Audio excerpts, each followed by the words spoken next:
Bien, donc je vais commencer. Merci d'être resté. Donc je suis Stéphane Doncieux.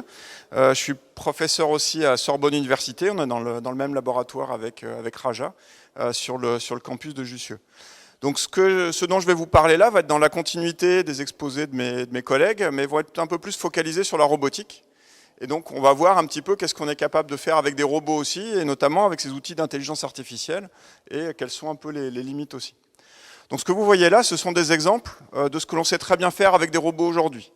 Donc il y a énormément d'usines aujourd'hui qui sont à peu près complètement automatisées pour des opérations qui vont être relativement répétitives, assembler des pièces, souder, peindre, même des choses qui sont un petit peu plus complexes, comme ici les mouvements qu'on voit de ces robots parallèles qui vont attraper des objets et qui vont utiliser donc une caméra qui va dire bah oui, l'objet est ici, je vais le prendre, je vais le déplacer, etc.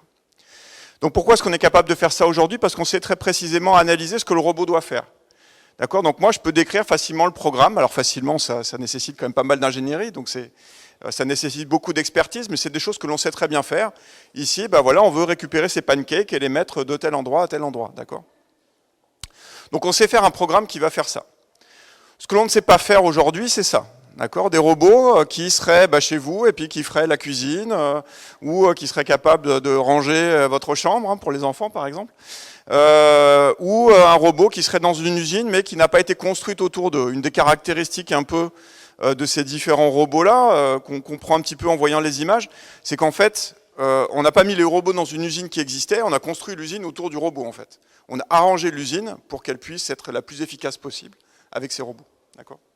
Donc faire quelque chose avec un robot ici qui serait mis dans une usine telle qu'elle est aujourd'hui sans la changer, aujourd'hui on ne sait pas le faire en fait, c'est très compliqué. Alors, je vais vous montrer un exemple, donc qui est un petit peu ancien, mais qui est, pour moi, un des exemples les plus impressionnants de ce qu'on sait faire en robotique aujourd'hui. Donc, c'est des travaux qui viennent de chez Peter Habil, donc qui est un des grands noms de la robotique et de l'apprentissage machine. Et donc, c'est un robot qui s'appelle le PR2, et c'est vraiment, je pense, une des tâches les plus difficiles qu'on ait pu faire aujourd'hui avec des robots. Et qu'est-ce que c'est que cette tâche?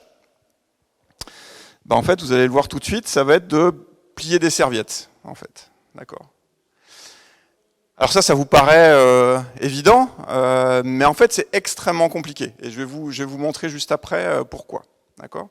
Et donc là, tout l'objet de ce papier, de cet article-là, qui a présenté ces travaux, c'était de montrer une méthode qui permettait de faire ça, ce qui semble complètement trivial, n'est-ce pas? Et encore, ça plie des serviettes, ça plie pas des chemises, ça plie pas des pantalons. Puis vous voyez qu'il y a un fond qui est vert ici, qui permet de bien distinguer où sont les serviettes, etc., etc. Alors pourquoi est-ce que c'est compliqué?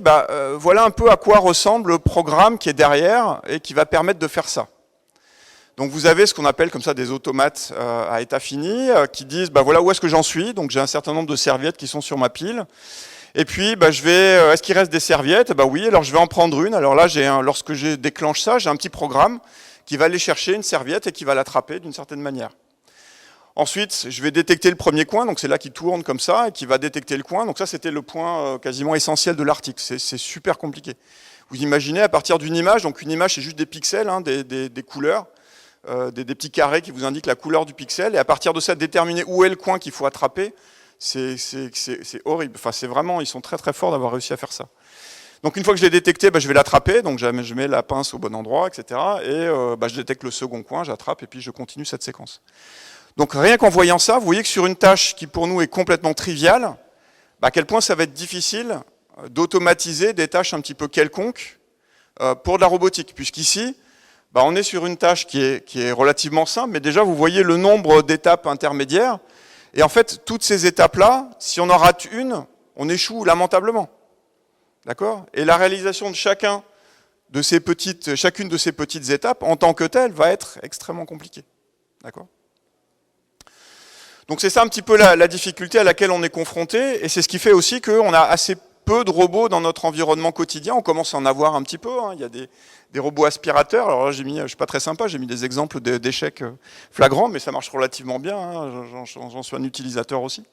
Mais en fait, une des problématiques, c'est que lorsque les ingénieurs vont concevoir ces robots, ils ont une idée très particulière de ce à quoi correspond l'environnement dans lequel le robot va évoluer.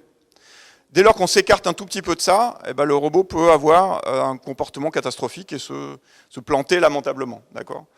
Donc là, par exemple, si vous laissez traîner des lacets ou du papier de toilette, etc., bah, votre robot aspirateur, il va se prendre dedans, ses capteurs ne voient plus rien, et après, c'est fini. Il y a eu ici un exemple aussi où c'était un hôtel japonais, où ils avaient utilisé des robots, en fait, qui étaient robotisés.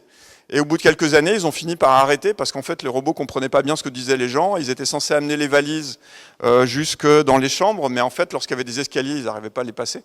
Donc, ils n'étaient pas du tout suffisamment autonomes en fait pour résoudre les tâches qui étaient attendues. Alors donc ce qu'on va voir maintenant, c'est les exposés précédents m'ont préparé un petit peu le terrain. Vous avez vu de l'IA, vous avez vu un peu d'apprentissage machine, et on va essayer de voir est-ce qu'on peut apprendre en fait à résoudre ces tâches, puisque plutôt que de tout programmer à la main, finalement, est-ce qu'on ne pourrait pas apprendre le robot pour qu'il découvre un peu par lui-même comment faire. Alors qu'est-ce que l'apprentissage machine? En fait, on dispose d'un programme informatique. Donc ce programme informatique, on va le laisser on va dire générer des réponses, on lui soumet des questions, on lui donne des entrées, et puis il va générer des sorties. Et on va collecter toutes ces sorties. Donc toutes ces sorties, ça va être un petit peu son expérience. D'accord? Comme vous, quand vous vous entraînez à faire quelque chose. Et on va prendre en compte cette expérience pour modifier le comportement du programme. D'accord? Donc on va regarder cette expérience-là, et de différentes manières, on va dire, bah oui, c'était bien, je vais le modifier pour que ça se reproduise, c'était pas bien, je vais essayer d'éviter que ça se produise. D'accord?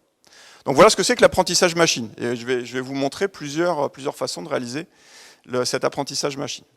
Donc une des premières façons, c'est l'apprentissage dit supervisé, qui a été présenté par mon collègue Nicolas ici, où l'idée ici, c'est qu'en fait, on sait ce qu'on attend, on sait exactement ce qu'on est censé répondre. D'accord? Donc je reprends l'exemple du chat et du système qui est censé classifier des images.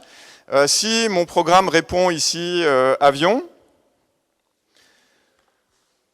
bah c'est pas la bonne réponse. La bonne réponse, c'est un chat.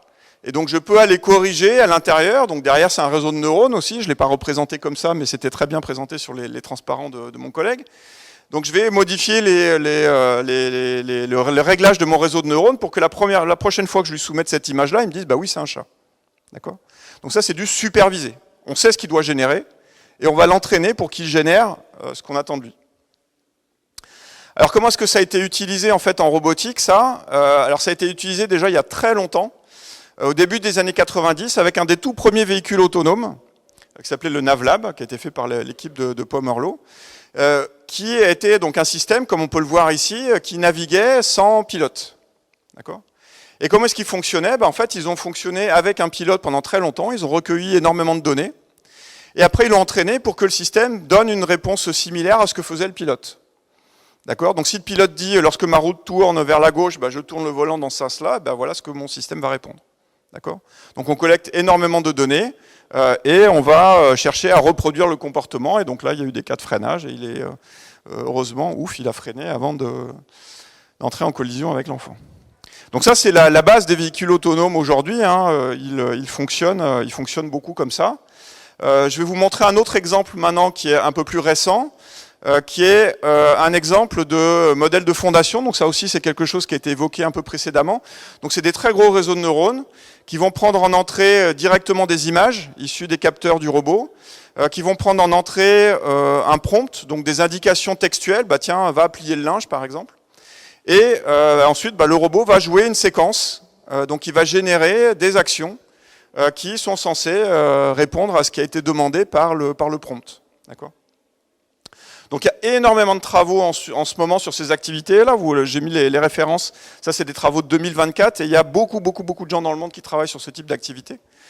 D'avoir des gros modèles de ce type-là qui ont plein de défauts parce que, comme l'expliquait Raja tout à l'heure, en fait, il ne comprend rien, ce modèle.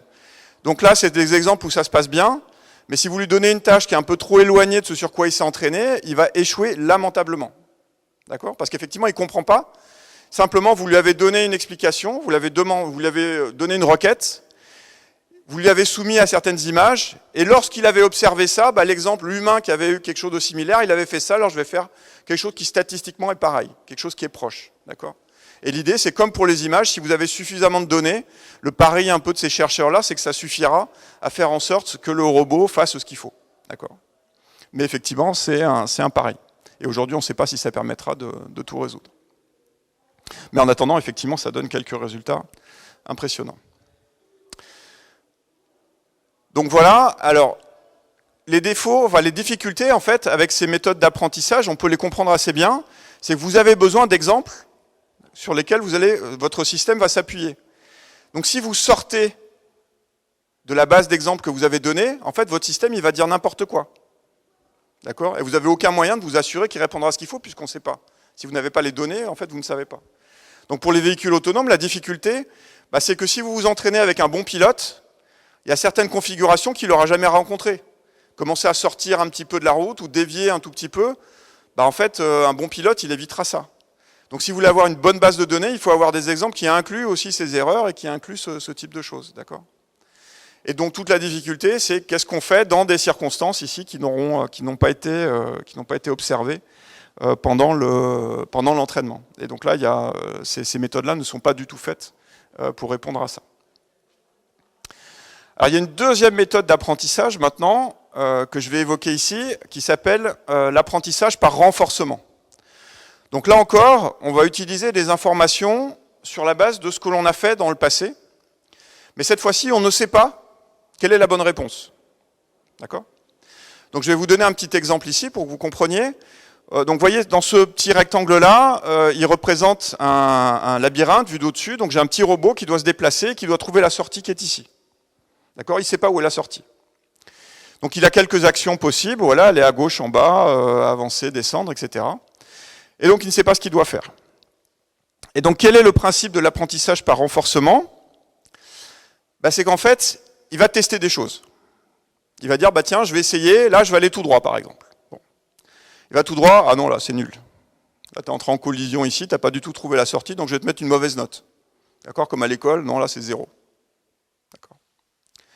Et puis il continue à explorer, il va tester plein de choses, et puis à force de tester, il finit par trouver ici une trajectoire qui va l'amener vers la sortie. Et là je vais lui dire, oui tiens là tu as la récompense, tu as trouvé ce que je voulais, et donc je vais te donner une bonne note. Et que fait l'apprentissage par renforcement ? Il va simplement dire, ces comportements-là qui ne donnent pas de récompense, je vais m'arranger pour ne pas les reproduire, et ceux qui m'amènent vers la sortie là, oui là je vais faire en sorte qu'ils se reproduisent le plus possible. D'accord ? Donc c'est ça le principe de l'apprentissage par renforcement.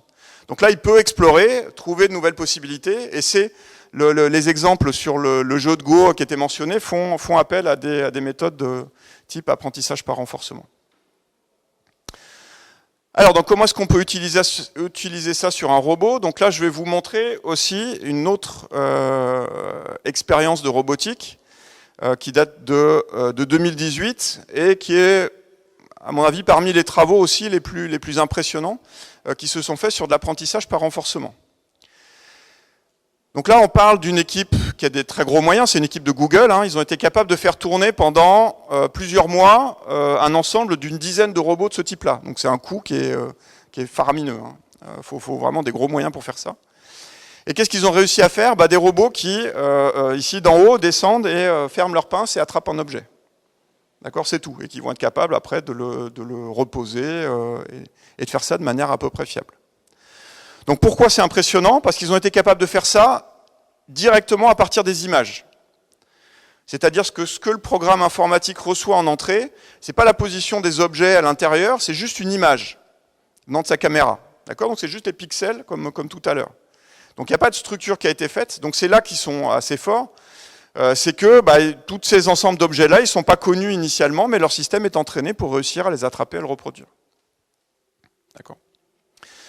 Donc voilà un des exemples ici, donc où ils ont ici trouvé des solutions intéressantes pour cette partie perception. Ça fait partie également des travaux sur lesquels les travaux que l'on étudie également au laboratoire, où nous on s'intéresse à la saisie d'objets également, mais en mettant moins de contraintes. Donc ici on n'attrapait que par au-dessus. Donc en fait si vous attrapez par au-dessus, vous descendez, vous fermez. En fait une fois sur 4 vous arrivez à attraper un objet. Donc d'un point de vue, vous avez déjà de grandes chances que ça marche, quoi. Donc ça c'est pas pour dire que ce qu'ils ont fait n'est pas intéressant, mais vous avez quand même de bonnes chances pour attraper. Si jamais vous êtes sur un bras un peu plus complexe, comme les bras qu'on voit ici, que vous pouvez attraper n'importe comment, là, si je veux attraper mon micro, tous les gestes que j'ai là, j'en ai pas 1 sur 4 qui va marcher. J'en ai plutôt 1 sur 10 000, 100 000, voire 1 million. D'accord ? Donc j'ai beaucoup moins de chance. Donc nous, ici, les travaux qui nous intéressent, c'est de résoudre ce type de problème-là. Donc trouver des méthodes qui vont permettre d'explorer, de découvrir ces méthodes de saisie et après de les appliquer directement sur des robots comme ce qu'on peut le voir ici, en mettant un petit peu moins d'a priori. Et donc, c'est quoi les défis? Donc, pourquoi est-ce que ces méthodes-là, finalement, ne permettent pas de tout résoudre? D'accord? Puisque, on pourrait dire, je vais laisser le robot explorer, et puis, il finira par trouver la solution qui m'intéresse, je lui mettrai une bonne note s'il fait ce que je veux, et une mauvaise note si ça ne marche pas. En fait, la difficulté, c'est que l'environnement dans lequel on est bien plus compliqué que le cas du labyrinthe un peu simple que je vous ai présenté. Si je voulais trouver ici comment atteindre la sortie, j'ai un environnement qui est très très grand. Si je ne sais pas du tout où elle est, le temps que je trouve par chance la sortie en me déplaçant au hasard, sans voir où je vais, en fait, je vais passer des années avant de trouver ça. D'accord? Ça, c'est un problème qu'on appelle de récompense rare. Donc tous ces algorithmes-là, en fait, ils marchent bien. Si je commence à trouver de la récompense, ils vont faire en sorte de la reproduire. Mais si je ne sais pas du tout où elle est, en fait, ils sont un peu perdus. C'est pour ça qu'on fait après des méthodes qui vont être un petit peu hybrides. Autre problématique, c'est qu'on a besoin d'énormément d'exploration. Je vous ai montré l'exemple sur le cas de Google. C'est pas tout le monde qui peut avoir un robot qui va pouvoir utiliser pendant des mois. Et dire le robot, il s'use aussi quand on fait ça. Donc, et vous imaginez ça pour n'importe laquelle des tâches que vous allez faire, c'est loin d'être utilisable. Donc ça, c'est une raison pour laquelle aussi on travaille beaucoup en simulation. Donc on va faire une grosse partie de l'exploration en simulation et on va essayer de transférer sur le système réel. Mais ce qu'on a appris en simulation n'est pas forcément vrai dans la réalité. D'accord? Des exemples classiques, si on essaye d'apprendre à marcher, par exemple en simulation, on peut trouver des robots qui vont dépasser la vitesse du son. Ce qui est, quand on trouve ça, on est content, on se dit mais c'est super, j'ai peut-être quelque chose, je vais pouvoir faire un brevet ou je ne sais quoi.